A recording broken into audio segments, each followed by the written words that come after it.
Hello, everyone. Welcome to Lance Fantasy Gaming. It's a vlogging series for the week. All right, we are going to be working on Fallon finally. I know it's probably one of the last figures I'm ever going to work on this big. Just letting you guys know, because I downgraded from a large printer to a small one using a Frozen 16K. But I will one day will buy it. So this is part of it. Oh, I forgot the camera's over there. This is part of it. I already got bottom part painted. Right now, it's technically considered a chimera due to the fact that it has multiple parts of a monster. What any dragons would mostly consider a beast or magical beast, something like that. But you can see the back. But I'm trying to figure out the color tone of it as well. So we got. I know in the anime it's a lot brighter red, so we are going to be giving it a little bit hit of brighter red. I'm just testing out the colors that I do have right now. Usually, when you actually do paint something like a figure, you really want to like actually figure out like what kind of color matches and stuff like that. So this one, I know that it's gonna be completely red and stuff, so I'm not gonna zenithal this at all.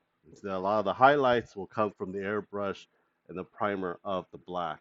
As you can see, this whole area was primed in the front. You see the different colors of it. You want to start with dark to light, then finish it up with dark. So, especially for a dragon, because I've been painting lots of dragons lately. And this one, you probably want to zenithal this. This is going to be almost white as you can get. Patch your little, every print. You're going to have some types of prints that's not going to fit in properly, even though you sanded it, all that crap. You're going to have a little gap on it. So Mod Podge is your friend, or any kind of resin type patch that you guys pretty much use.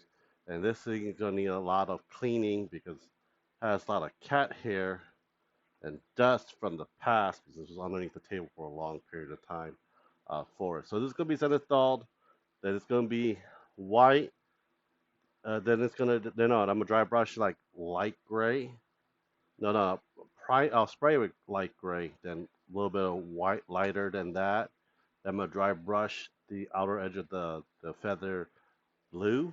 That's how the anime kind of looked like it. So I don't know. I got to rewatch, look at Fallon's pictures for it. But yeah, it's gonna be a big undertaking.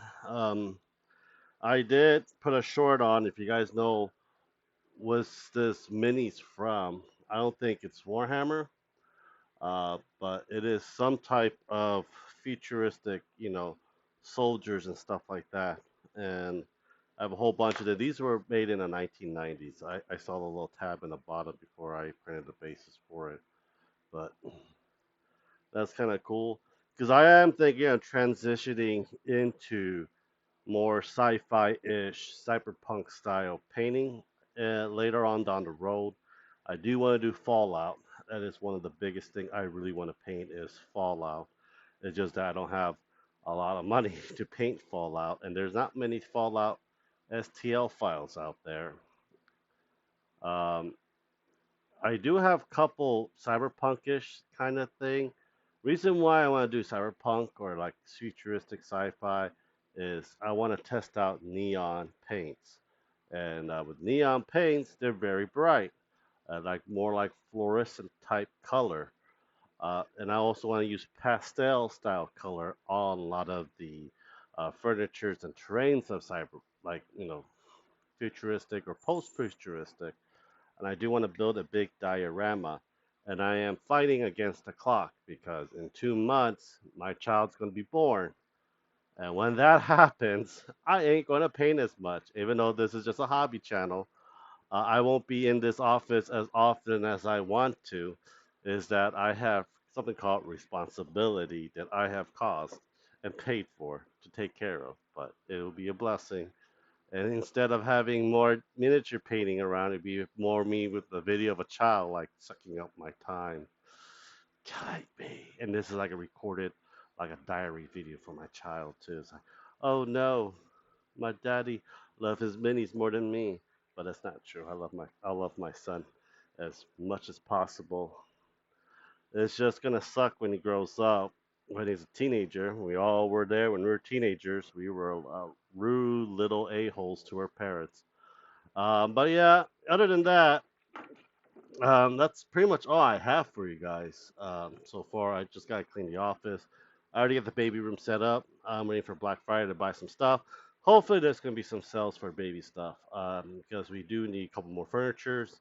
We are gonna need a rocking chair in the baby room. Um, Probably a couple of baby pillows designed for babies so they don't turn around on their so they don't have them sleeping on their backs and so forth. It's very dangerous until the baby is able to push itself up. Baby's frail. They're not that strong, so you want to try to protect the child as much as possible with a lot of other things as well. But we're also thinking of taking all of our like figurines and stuff and putting it into the garage because we don't want that thing to be destroyed. And knowing, uh, my experience and my little brother and me as a child, the stories that my parents told me, we did broke a lot of shit. I remember breaking my dad's little diorama of they had this collection diorama of like the Frankenstein, the Black Lagoon, Dracula, and the Phantom of the Opera. I broke that shit, and my dad got pissed. And there's nothing he can really do because I was a kid. Even though you put something like hand distance, you know, baby will grab it. Just so you guys know. Well, anyhow, I think that'll be it for my little short little vlogging thing. It is not really much. Going through finals. Hope everyone have a good Thanksgiving next week. But anyhow, thank you guys very much. Subscribe, like, and share. Check out our Patreon Discord, and I'll talk to you guys next time. Bye.